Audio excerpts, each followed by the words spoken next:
He's like, hey, you guys have any of those barely legal secrets yet? What's going on, guys? My name's Chance, here for the whiskey and food event at Trev's, but they asked us to all kind of talk about the 18s and what they mean to us and kind of what's special about them, and kind of go down the line and talk about the ones that we bought. Out of this lineup, I've bought a few of these as repeats, but the two that I brought today were Very Old Cola and Raspberry Royalty, and those actually have something in common. Those are both Whiskey Tango selections. And if you don't know Whiskey Tango is like our sister blendery store up in Missouri. Tim's brother is in a bourbon group up there, so they get a lot of our picks up there in Missouri that no one else does. And I believe it's the only liquor store that actually sells any kind of blendery product. But I happened to be in the blendery one day, and Daniel, the owner of Whiskey Tango, comes in and he goes, "I'm here to try my barrels, Tim." Tim brings out the barrels. We all start drinking them, and these are the two that we try, and then there were some other 10-year Bartons that we tried, Cowboy Bourbon and stuff like that. But these two were just standouts to me, and I'd already had 5 or 6 at this point. And he's like, "Where do you rank those?" And I'm like, I think that's 2 and 3 for me." And he's like, "Really?" I'm like, "Yeah." And Tim looks at me and goes, "Well, what do you want?" And I'm like, "Everything. If you'll sell it to me, I want it." So I ended up with those two.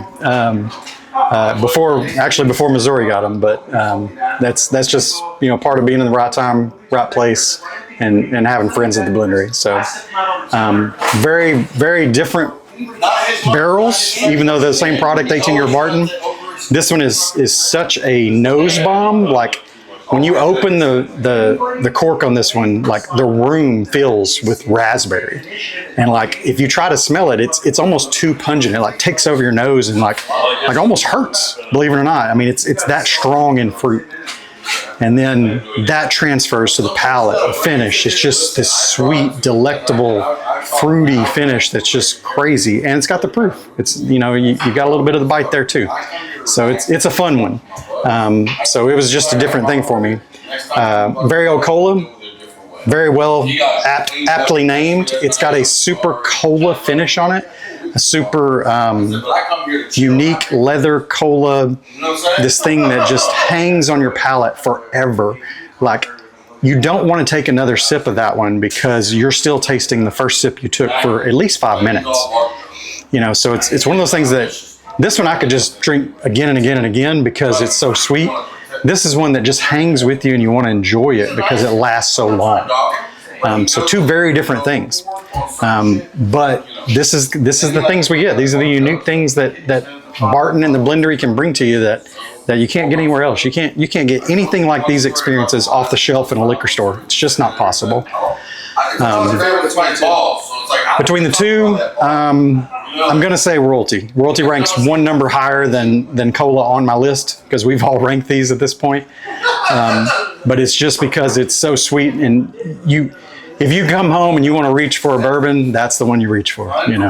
Like if I'm on the weekend and just enjoying myself, this one I'll reach for and drink real slow and timely. But just if you want something that's great, delectable, and make you smile, it's this one. Yeah, and of all these, I can't leave out little brother here. Little brother is special. Little brother is the most unique experience I've ever had with whiskey. I know a lot about palates. I know a lot about front, mid, back palates because I do food and booze. They go together, especially with people with good palates. But this one's different. It literally, the palate ramps up after you swallow it, and I've never had that happen with any whiskey in my life. When I first tasted it, I was like, "Oh, this is good." And then I swallowed it and I sat there and I'm like, "What the fuck was that just happened?" And I didn't understand it was that whiskey changing after I swallowed it in my palate on what was left. And no whiskey's ever done that for me. So it was the most unique thing, and it may not be the most flavorful, it may not be the most fruity or the longest lasting finish or anything like that, but it is definitely the most unique experience I've ever had with whiskey.